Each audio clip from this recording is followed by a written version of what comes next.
what you see on TV, I mean, it's just toxic.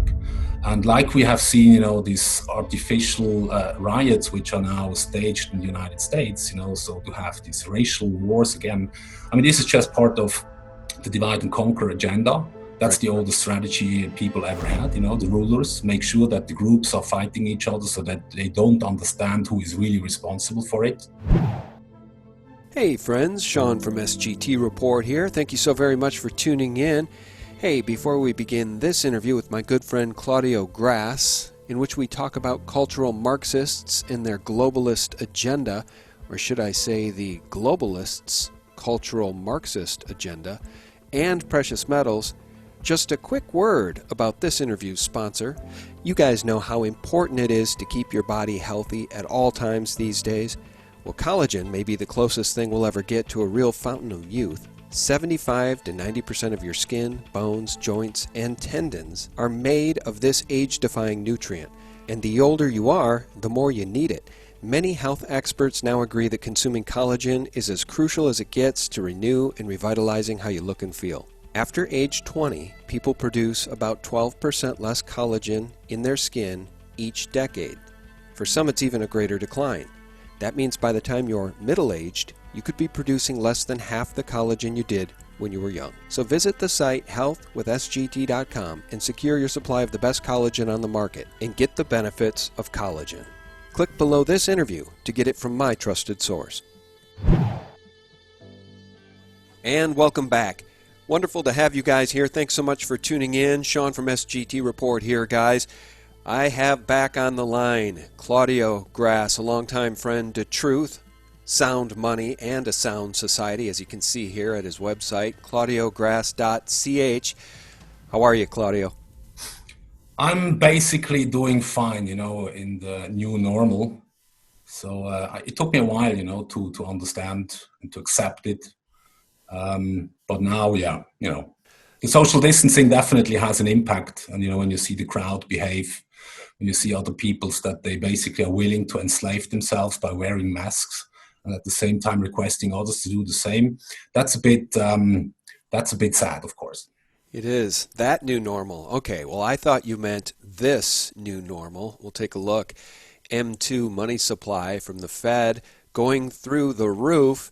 Meanwhile, velocity of money crashing. What does this portend for our financial futures? And then we'll get back to social distancing and the boogeyman virus. But what do you make of these two charts? M2 money supply going through the roof while money velocity plummeting. Well, okay, it basically just shows, that the central banks, of course, injecting liquidity into the markets. And the velocity of money has always been a good indicator, are we going to see inflation in the daily goods business? Because the velocity of money basically shows, the velocity is high. The velocity means, how fast is money changing hands. So when you receive it, that you spend it, buy something else or invest in it. So, when this is a normal process, have a lot of faith into the future, or they feel comfortable, then basically you have a high velocity of money. But when people feel unsafe, insecure about the future, then basically they start hoarding money. So, the stuff that they receive, they don't hand it out immediately, or they consume less, and that's basically reflected in the velocity of money. So therefore, it just shows, we are really on a record low. We have seen that over the last 10 years already. But I think it's a good indicator showing that the people don't trust the future, even less than before Corona, of course. Yeah, and you know what I heard today, Claudio? I heard that somewhere in the neighborhood of $16 trillion is now sitting in banking savings accounts, a near all-time record, I guess, in the United States, because people are really afraid and they are stockpiling cash, at least those that have it. I think when I look at these charts, the question I ask is what happens when this chart, the velocity of money, begins to look like this chart? Once they're both going in the same direction, is that when we see hyperinflation?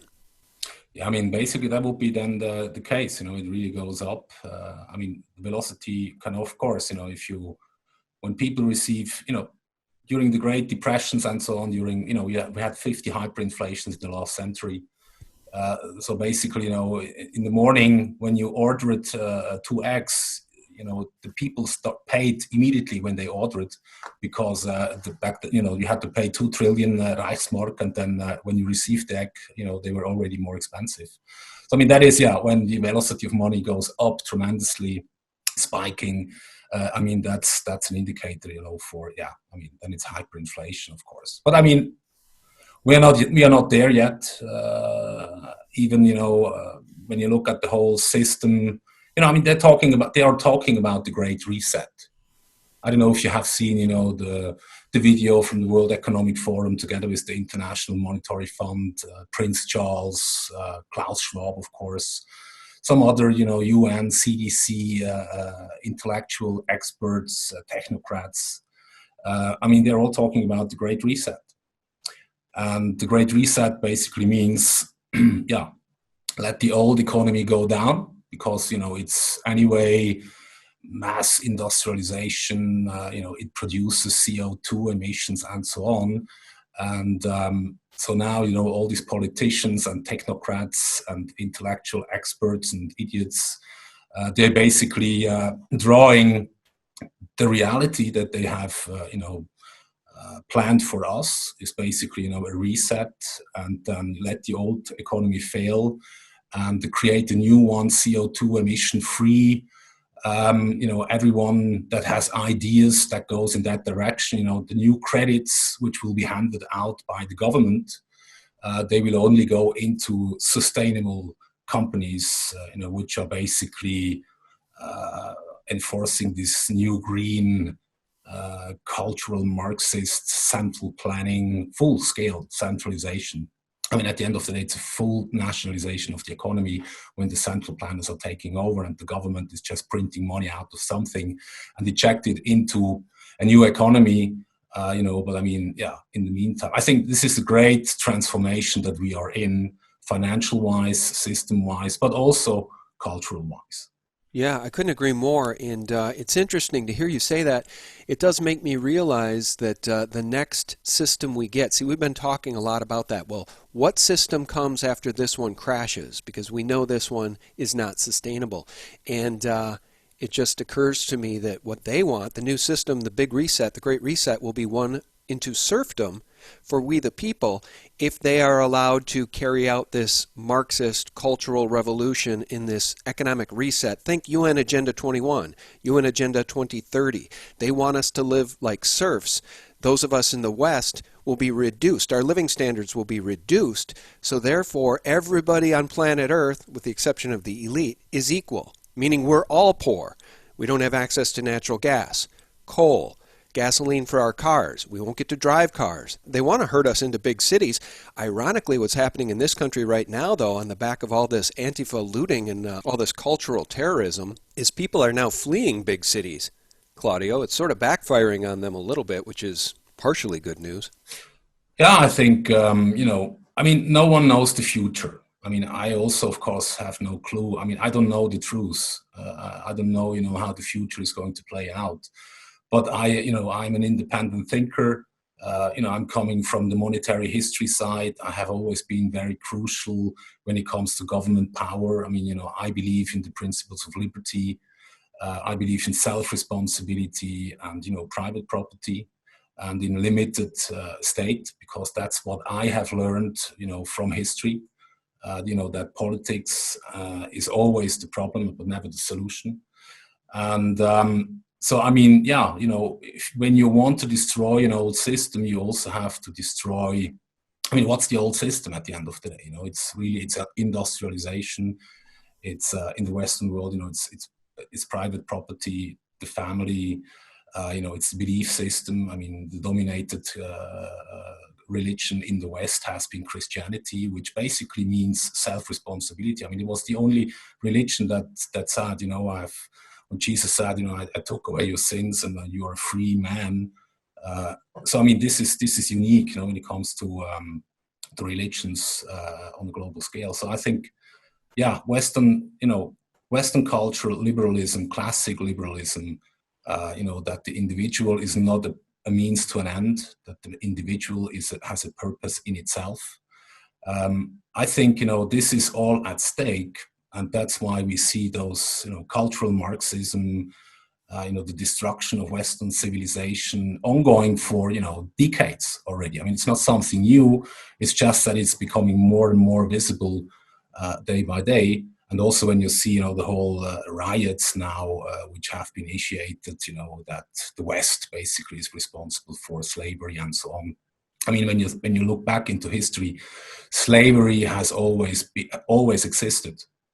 And the only culture which basically stopped slavery and which even fought, wars to end slavery, but also, not in their own countries, but also with the countries they have traded. That has been, the Western civilization, and that took place all, around 1850. UK, the United States, some of the European nations were a bit earlier, end of the 17th. But at the end of the day, today slavery still exists. So the only guy. So it's not the white race has been responsible for slavery and for the slave trade. Even the name slaves is not coming, from Africa or somewhere. Slaves is coming, because the Slavic people in Eastern Europe, they have been, slaves, biggest amount of slaves for a pretty long time. And we even had, in the 18th century, we had 1 million white slaves traded, in Africa and so on. So that's right. The Irish people were slaves, right? For example, yeah. No, you're absolutely right. And I love the fact that you mentioned Christianity. Okay, the roots of Christian society in the West is something these people hate. And you didn't know that I was going to play this clip. So it's really interesting to me that when we talk about cultural Marxism, you mention the importance of Christianity. What I've been talking about is the left's hatred for Christians and Christianity. Not sure if you've seen this yet. It just broke today. This is the new video from Project Veritas, which features a Facebook whistleblower. His name is Zach. I'm going off memory here. I think Zach McCallie, maybe. But this is further on down in this video, undercover video. Listen to this. Somebody at Facebook talking about how Facebook handles Christians and Christianity. Christians are always, you can't believe how much Jesus stuff that has been attacked over and over and over again against Jesus or any type of Christianity. You can blaspheme Jesus as much as you want on Facebook. But if you go against somebody that's wearing one of those Islamic hats and thinking that they're going to blow themselves up, well, that's hate speech. But if there's anything over here and in name of Christian, shares a Bible verse or just, says this, that may appear to go against homosexuality, well, that's hate speech. That's, this and that. That's not allowed. I'll pause it there. Could you hear that okay? Yeah, absolutely. Yeah, so Twitter's under fire. They've shadow banned me for the first time in my history on Twitter. I have gained followers every single month that I've ever been on Twitter. Until the past 28 days, I've lost nearly 500 followers. So they flipped a switch about a month ago. YouTube demonetized this channel after 10 years of being a YouTube partner about a month ago.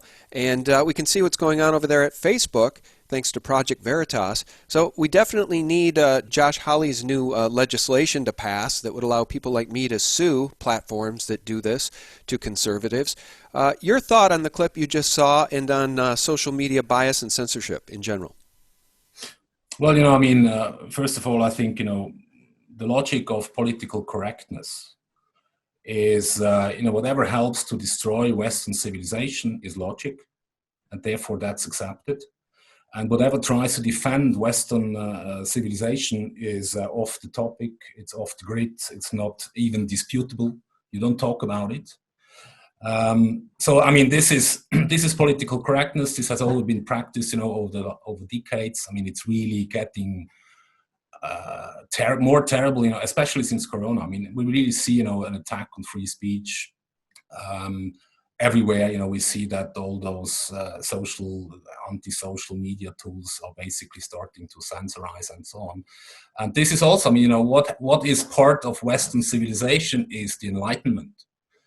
And the Enlightenment basically said, yeah, I mean, at the end of the day, an individual can only enlighten himself if he's able to talk freely his mind.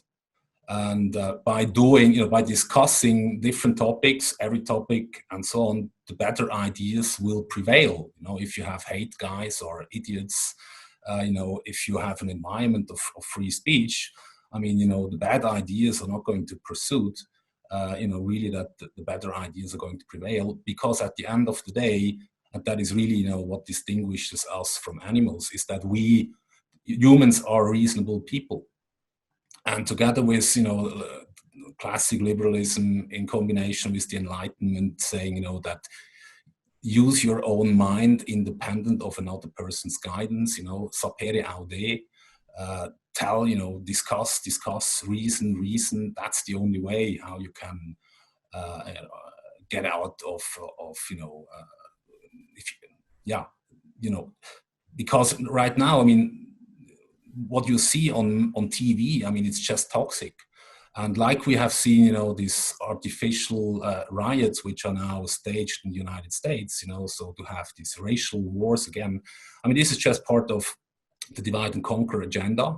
That's the oldest strategy people ever had. The rulers make sure that the groups are fighting each other so that they don't understand who is really responsible for it. I think, and then, of course, when you want to debate, okay, can we talk about slavery? Can we talk about, the role of the South, for example? I mean, a good friend of mine is Thomas Di Lorenzo, and he's also an ambassador for the Mises. He's a senior fellow of the Mises Institute, and he's a historical professor and also economics, and he's specialized in Lincoln. Abraham Lincoln. Mm-hmm. So, I mean, even at the end of the day, when you really look into American history and also the Civil War, it has started because it was a tax war, because the North, basically the South paid 75-80% of all the taxes on imports were paid by the South. And Lincoln basically wanted to create, he wanted to enforce the Union, and it was a tax war. So, I mean, the Fort Summer, which was the first incident when the South was so frustrated because of additional taxes that they attacked the fort. I mean, Lincoln had never, he never wanted to change slavery. I mean, that's what he tried to do 2 years later when he realized, that, it's not, the war is not that fast and easy as it has been. But I mean, even there, you're not allowed to talk about this, the social warriors and, the morally superior people who have been brainwashed at the universities and by CNN and, all these mainstream medias. Well, I mean, they have no clue. That's just it. I think you just nailed it. See, there's a lot of brainwashing going on here with young people, and they're using race as a weapon. It's been weaponized to divide us, when the thing that should bring us together as Americans is the fact that we are endowed by our Creator with inalienable rights given to us by God. No man can rule us, right, or take away those rights as long as you believe that we were given those rights by a Creator. The left seems to hate the Creator in Christianity, in Christendom in general, which makes me think that they're far more susceptible to this weaponization of race and this divide, these divide and conquer tactics. It's very disappointing because I'm not saying that all atheists will fall for this stuff, but it does seem to me that when you take God out of the equation, people are far more susceptible to fall for these globalist divide and conquer tactics. Do they not understand how much blood was shed for us to have a Bill of Rights and a Constitution, to wage a war against King George, to have a sovereign nation? It just puzzles me how they can value it so little. Yeah, I mean, what I learned about history, I haven't learned it at school, and I also haven't learned it, in these mass medias and so on. I mean, it was really, the lie lies at the surface, or the error lies at the surface. The truth, you really have to dig for it. So that's not everyone is interested to do that because it takes a lot of time and effort, and sometimes you have to be brave, when you see what happened in the past. And of course, the more you read, the deeper you dig.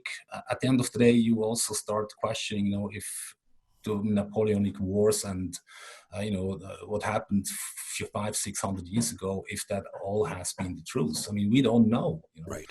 And of course, we are living in a time where you have these technocrats and experts, and they believe that, I mean, they have it's a pretense of knowledge. They truly believe that they know the future, and that's why they can lock away every human on this planet and shut down the global economy for several months. I mean, just think about it. Because of what we have, when we look at the figures, I mean, it's still a flu. I mean, it doesn't matter if people believe in it or don't believe in it anymore. I mean, it's reality. I mean, the world has changed.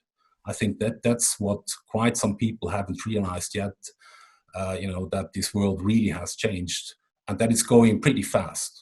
Yeah, well, they're trying to change it on the back of this thing. But in my state, 1,300 people, just over 1,300 people, have died, according to the state, from this virus. But more than 1,000 of those people were in long-term healthcare facilities. They were elderly people. So we're talking 300 people, if we're to believe the actual government statistics. In my state, 300 people died from this virus. Meanwhile, the state was shut down for 3 months, and we turned a $1.3 billion surplus into a $2.4 billion deficit. It's insanity. But you know what? You and I are really in sync today, because when you go down the rabbit hole and you learn the real history for yourself, because you're right, they don't teach it in schools, you have a great awakening, and every person must do that on their own. Every person has to choose to wake up. Here's the problem, and it brings us full circle when we talk about these social media giants censoring speech, censoring videos about the Federal Reserve, censoring content about vaccine safety or lack thereof. They're making it more and more difficult for people to communicate, share ideas, and wake up. Let me do this screen share. Just trying to thread this conversation together and bring it back to big social media, because I had a conversation last night with Zach Voorhees, the Google whistleblower. Zach spent the last 3 years of his career at YouTube specifically, the first 6 years over at Google specifically, and Zach told me something very interesting. Have you heard about Trump in the H-1B visas, Claudio? No. He's cracking down. He's suspending these H-1B visas that allow foreigners to work in the United States. Oh, yeah, Zach told me, now I'd heard about that, but I hadn't brought these two ideas together. Zach told me that is specifically President Trump targeting these social media giants, because they're going to be the ones hurt the most by this, because right now they're bringing in all sorts of people from China and South Korea specifically, according to Zach, and that ends. That all dries up. So they're going to have a brain drain. And here's the other thing. If you imagine these people coming in from China, if you imagine these people coming into these companies on H-1B visas, do you think for 1 second they're going to stand up and speak out against censorship, against conservative censorship? Do you think they're going to raise a flag if they see stuff going on that shouldn't be going on? No, they're going to take orders because they want to be here and they don't want to be deported or whatever. So Amazon, Google, Apple now speaking out against Trump H-1B visa freeze. Sundar Pichai, the CEO of Google, immigration has contributed immensely to America's economic success, making it a global leader in tech, and also Google, the company it is today. Not a great company there, Sundar. Disappointed by today's proclamation, will continue to stand with immigrants and work to expand opportunity for all. Can you imagine more globalist crap coming from the CEO of Google? Now, Zach Voorhees told me the result of this suspension of H-1B visas will be that these companies have to hire Americans to fill those positions. To me, that sounds like a stroke of genius on the part of our president, Claudio. Well, this is, Christianity and classical liberalism means, as I said before, self-responsibility. So you are responsible for your own life. And even as a Christian, you should not wait, for the Savior. It's your life, and you are born free, so do something with it, and fight for your own liberties. And then, of course, classical liberalism, private property, and so on.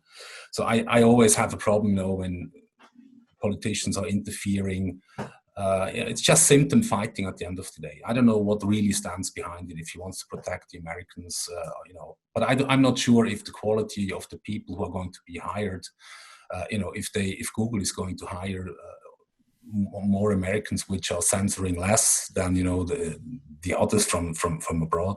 Yeah, they might just hire a bunch of leftists. I mean, and at the end of the day, it doesn't really. I mean, it doesn't make a difference. I mean, news are toxic, and I think this Corona stuff. I mean, that's at least what I see in my environment. People who have been okay with the system, they also understood how it works. They always were happy as long as they made more than inflation and so on. And they went into debt pretty young, and so they were able to buy houses and then have a bigger one and so on. So for them, it played out well. But now, even these guys are shocked when they see how much, because what the governments did on a global basis, but also in the Western world, is basically they took over control. I mean, they basically were deciding over single individuals over the whole economy. Telling the people you are non-essential, you have to stay at home, you're not allowed to put food on the table, you have to self-isolate, with a family for, 40, 50, 60, 70 days. I mean, this is just, if you think once about Corona, and now we have, 400,000 people who died, 472,000, and 9 million infected. I mean, we had the swine flu in 2009. They infected between 700 and 1.4 billion. And we had also roughly 400,000 people dying. And now with Corona, of course, I mean, you can even say that 30% most likely of all the deaths have been created because of the lockdown. Because, the lockdown, whatever government suggested, self-isolate, stay at home, you're not allowed to go out. Depending on the jurisdictions, I mean, the most jurisdictions I know where people were really locked up, they were not allowed to go out. They had to fill in a piece of paper to get access, get approval to go to the grocery and so on. And the rest of the time they had to sit at home. I mean, so no sun, no sports, just hang around. I mean, wine, liquor, and all that stuff exploded. People were drinking all the time. So I mean, it was not a healthy period. And even when you think about the kids, I mean, this self-distancing also in the school, when they put circles on the ground and then with 2 meter distance, and the kids have to stay their breaks, remain during the breaks, the school breaks in those. I mean, it's just, or sitting 2 meters away, or I mean, it's having all these people with plexiglass in front of your eyes when you order something and so on. I mean, it's just it's the absolute destruction of the theater.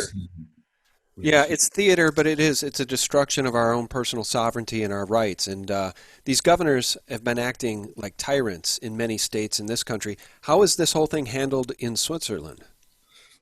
Yeah, I mean, the Swiss, it has been really, different because I had phone calls from all over the world, people calling me up from the Middle East, from Asia, from, Europe, UK, Germany, France, Spain, Portugal, I mean, and even in the US, and so here in Switzerland, it was a suggestion. I mean, okay, businesses were shut down. So basically, even the Swiss government destroyed, the small business owners, the little shop owners, the small, mid-sized companies. I mean, they have been hurt the most, and also all the other stuff which are in the tourism industry. I think 75% is not coming back. So the economy is changing completely. Let me ask you real quickly, do you have big box stores there? Do you have Costco's and Walmarts and stuff like that? Well, we have Migros and Coop, and they basically have... And were they open? They were always open. So yeah, food stores. Yeah, in this country, the mom and pops had to shut down. Couldn't go get your hair cut. Couldn't go work out and go to the health club. Couldn't go to bars and restaurants. But you could go to Target all day long, or Walmart, or Costco, or Sam's Club, right? The big box stores, they all flourished, right, and got richer, along with Jeff Bezos. You tell me the deck isn't stacked against we the people? Give me a break. I mean, all big businesses have profited, from Corona. I mean, every authoritarian or totalitarian ruler on this planet has embraced Corona because he was able, to do stuff he hasn't thought that he could do it before.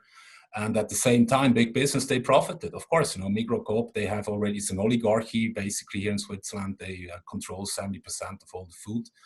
So they have been open. And then, the people, at least, we were not forced to stay at home. I was traveling every day. I was going to Zug and Zurich, okay, by car, but I was, interested to see, are the people remaining at home? Are they locked them up themselves? Do they obey, with government suggestions? And we had wonderful weather. So, the first 2 weeks, it was pretty quiet. But then afterwards, everything opened up. Opening up meaning people were leaving. They were barbecuing at the lake, sitting around in three groups. They were respecting basically what the government said. Not more than 3 people for a certain period. But they were outside. They were hiking, biking, barbecuing, going swimming. So Switzerland was even there. Don't get me wrong, I'm very much disappointed with Switzerland, and I truly believe the last 20 years has changed, Switzerland tremendously, but also not only Switzerland, basically the rest of the world as well, with all these, multicultural stuff, immigration, mass immigration, which is bringing in different cultures in such a scale which you cannot handle. Which really peaked in 2015, when you had this invitation from the German chancellor, that everyone can come to Germany. Yeah. This is, so, they had now the riots also. They're rioting everywhere in Europe. You don't see it that much in the mass media, but I expect, this is, they destroyed. Western civilization is really under attack. Yeah, our diversity is our strength, Claudio. That's the talking points coming from people like Hillary Clinton when she was still in office, and the Democrats. Our diversity is our strength. It's just more brainwashing, right? Open the borders. And create, identity politics is nothing else than, trying to accelerate hatred amongst the people, put them into groups, and then of course you have so many informations, make them confuse them completely so that they don't know what to believe any longer. And if they don't know what to believe, then they basically have to pick a side, and then they're already back in this dialectic term, which is also the materialistic dialectic of Karl Marx. That's problem, reaction, solution. That's the constant class struggle. And as long as we are captured, the society is captured in that dialectic, then it will not be that nice. And no, we're destined for destruction. And you mentioned Marxism. Did you know that one of the co-founders of Black Lives Matter is on tape saying she's a trained Marxist? Yeah, sure. So this is the problem. This is what we're up against. And young people who don't understand history, they don't have the first clue about human history or the history of the United States, they're going to fall for this stuff because they think they're being rebellious. They think they're standing up against, corporate America or the man, or I don't know what they think, but they're willing fools, and they're actually doing the bidding of people like George Soros and the Rothschilds in the one world government, the globalists that want to destroy national sovereignty. These willing fools are doing the bidding of globalist puppet masters. At the end of the day, I had today I was in the store buying something, then I was listening to 2 young guys, 19 years old maybe, and they were talking about Corona and, the credit that was given out by the government. And then one of the younger guys was saying, hey, no, it's bullshit. Why did they do that? And of course, when you take a credit, you have to pay it back. So it doesn't help, at all, because, it has been a political event. So, people get it. And I truly expect, that this world, in Europe, for example, if banks are faced with debts, that companies cannot pay back their debts, so they're defaulting on the debts, they basically have a possibility to push that up until September, so they don't have to show it in their books. There is so much stuff happening all over the world. We are hearing, that this industry is laying off so many people and so on. But still, it's even here in Switzerland, it's a very strange period. Everything is fine. The stock market is still up and running. Even going all-time highs and so on. So to me, it's a kind. It's really the quietness before the storm, because nothing makes sense any longer. The financial market. Have you seen Hertz? Hertz went Chapter 11. Went down below, I think, $1, and then a few days later, you had 2,000% gains. What was this? Which company? Hertz. Oh yeah, that's so insane. It's completely, selling oil below spot. You get money when you take the physical. It just shows, the financial market's completely decoupled, and now we are in the eye of the storm in a way. That's at least my feeling. Of course, I don't know if this is will also be proven in the future. Yeah, the calm before the real storm. The calm before the real storm. Well, I wanted to ask you too about silver and gold in the demand you're seeing, because as we're having this conversation today, gold is around 1,778. It's really starting to break out. Once it goes over 1,800, Katie bar the doors maybe. Silver is now just back above 18. Silver being historically cheap, given all this debt and all this printing. What kind of demand are you seeing for real money, gold, silver, and then maybe we'll talk a little bit about Bitcoin. But what kind of demand are you seeing over there for precious metal? So precious metal demand, it's sound.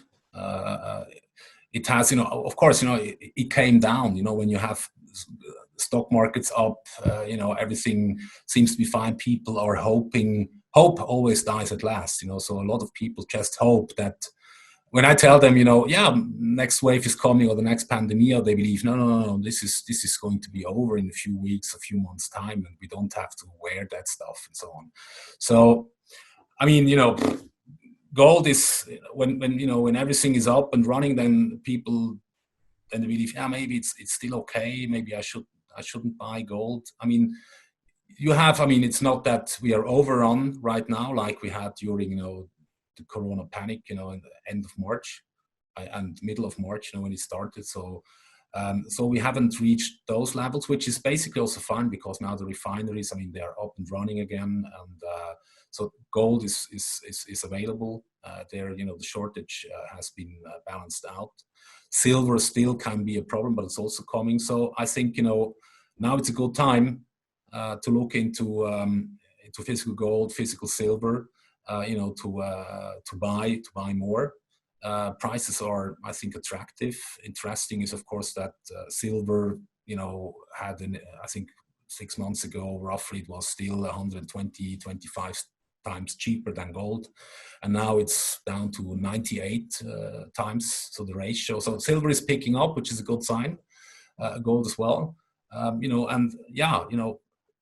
If, it never made more sense to own physical gold and physical silver as a hedge against all the risks. And if you really think about it and you monitor, it's tremendous. The risks are just tremendous, especially, for everyone that has everything in the current system. So I think it really makes sense, to reduce your exposure in the current financial system and put some of your assets into physical precious metals stored outside the banking system, in a safe jurisdiction. If you buy enough, if you have small liquidity, it's always important that you have access to coins where you live, because you had, in the US, the big pork producer have shut down. You have problems with agriculture. When people don't work, several months, then you also have a problem when it comes to agriculture and food. Yeah. And I think this is, maybe it will not be so extreme in the Western world right now, because we still have the credit. But when you look into India, or the developing countries, in China, crop yields are down like 25% in China. Yeah, it will be. We might see global food shortages, and in my opinion, it's all by design, and that's actually really terrifying, because people really act irrationally when they're hungry and their children are hungry. You want to see rioting in cities? Start starving a population. Hey, I want to do a screen share here and show you this, just as it pertains to silver. We're still seeing huge premiums.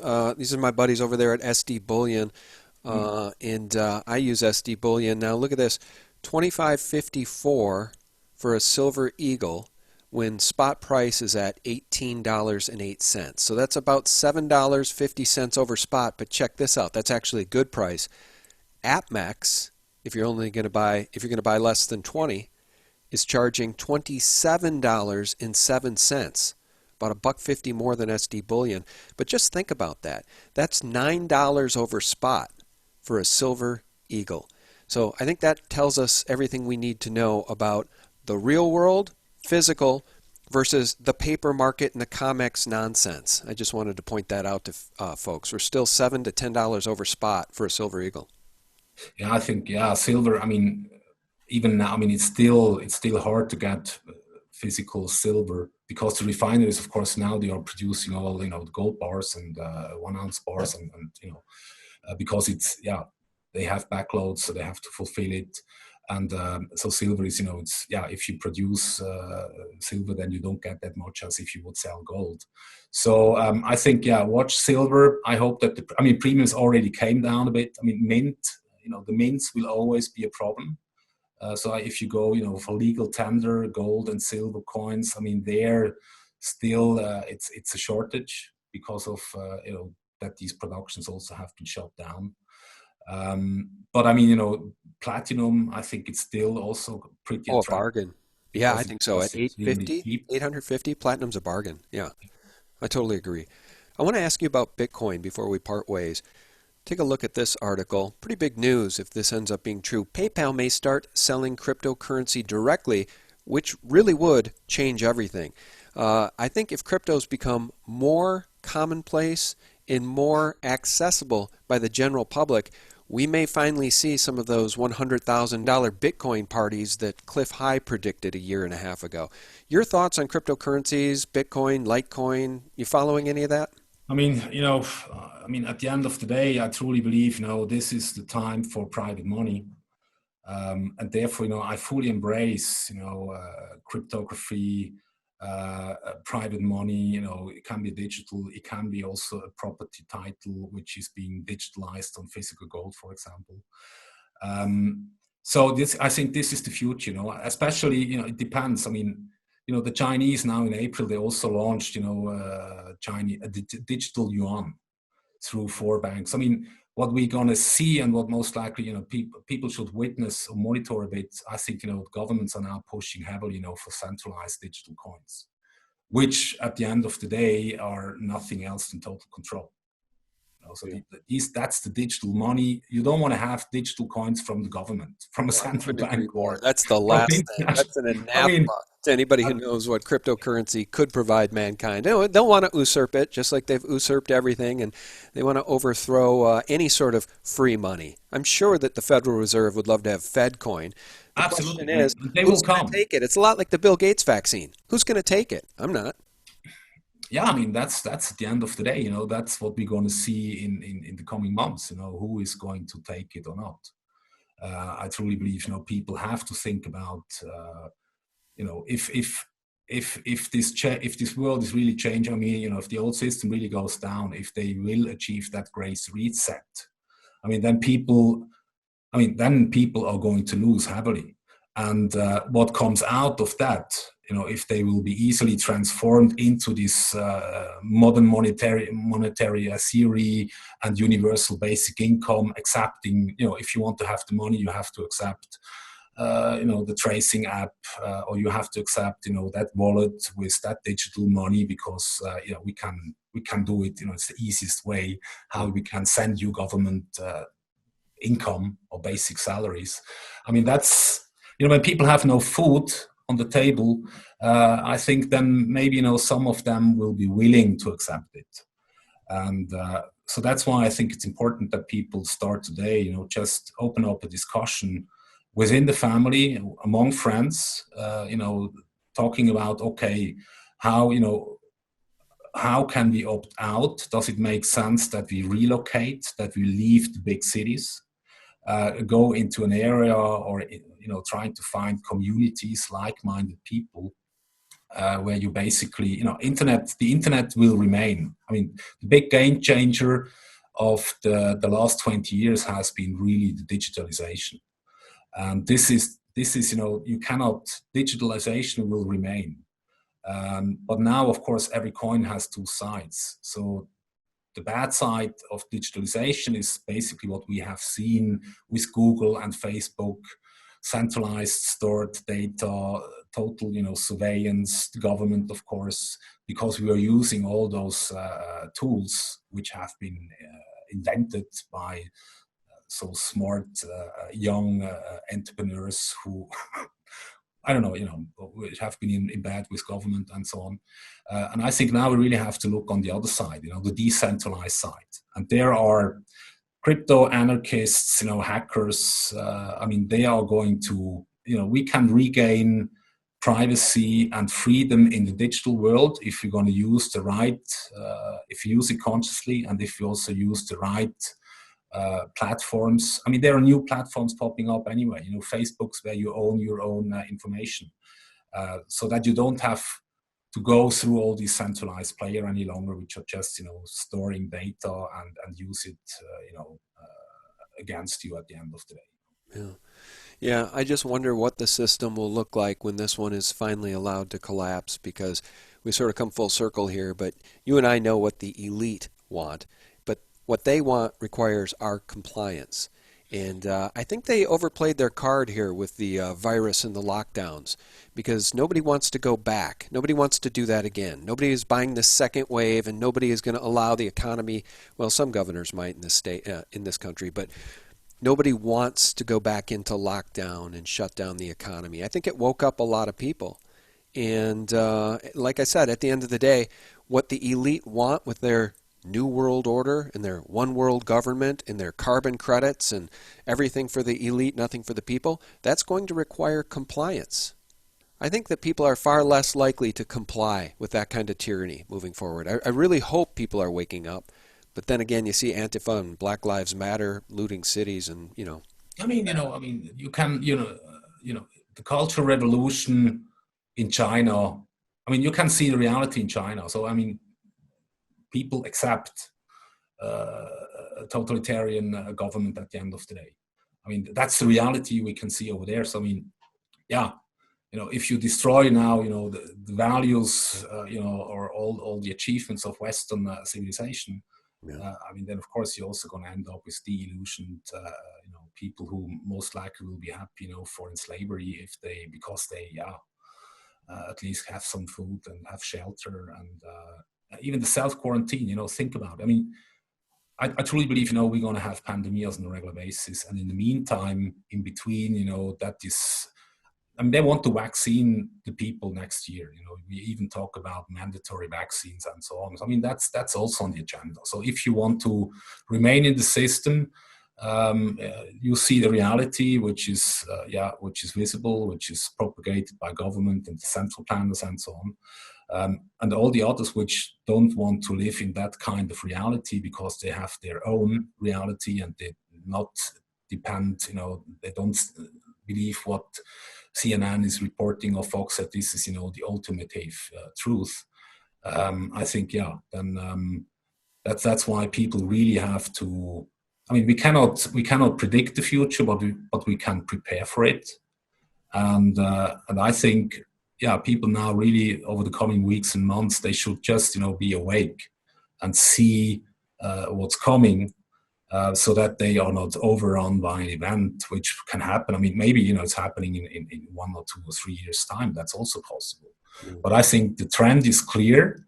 It's going downwards, that's for sure. And on the other side, everyone that understands something when it comes to the economy knows that when central planners are taking over, the more central planning you have, the less prosperous society will become. Because central planning, you don't have prices in a free market. So without free market, you cannot find the right prices for goods and services. And that's why central planning will always fail. The Soviet Union, basically, when they were producing something, they had to look for the West, what kind of prices, steel had or so on, because they had no indication in their communistic total government owns everything, no private property. And that's failed as well. And now we are going the same direction, because the interesting stuff is I had this interview with also Václav Klaus, and I have some friends in Eastern Europe. And Václav Klaus, he's a politician. He used to be the president of Czechoslovakia. And he divided the Czech and Slovakia. So he's a politician. He's a classic liberal. He's not, a libertarian like me. But he said, we have seen what's going on. We have seen it in the past. We know how communism looks like. Also, if it comes in a different color. And so what we are talking about is corona excess and, the government power and the authority they took and the civil liberties they destroyed and how far they went. This is full-scale political control at the end of the day, and it will be a full-scale nationalization of the economy. Well, that's what they want, and it's going to be up to us, we the people, at least in this country, to stand up against it and not comply. Once we give up our God-given rights, well then we are to be ruled by men in the will and the whims of men, which is obviously everything the founders stood against. Claudio, I really appreciate your time. It's always fun to talk with you. I'm going to do a screen share here so folks can check out your website and tell people how they can reach you. Yeah, they can go claudiograss.ch, shoot me an email. I'm publishing reports, four articles a month, basically. And I'm just sharing, my point of view based on the principles of liberty. I also use history, so these are my guides. When it comes to find my orientation at the end of the day. And if they're happy to read something which is definitely different than the mainstream bullshit, they can sign up for free on my webpage. And if they have ever questions or whatever, I'm always happy to talk to like-minded people who value and uphold individual liberty. All right. Yes, and that's why I like talking with you so much. All right, Claudio, thank you so much. Guys, our guest has been Claudio Grass. Thank you, Claudio. Thank you, Sean. Pleasure. Take care. Take care, my friend. Live free. Live free or die. All right, guys. Thanks so much for tuning in. You know how much we appreciate you guys. A special thank you to my patrons who are keeping us in the fight for truth and liberty, even as the big social media giants try to censor, shadow ban, and shut us up. And for real news, friends, you can visit us directly at sgtreport.com, the antidote to corporate propaganda. God bless. Bye-bye. That's what the real problem is. It's pedophilia. And as soon as, everybody finds out that all these people are pedophiles, that's when the party really begins.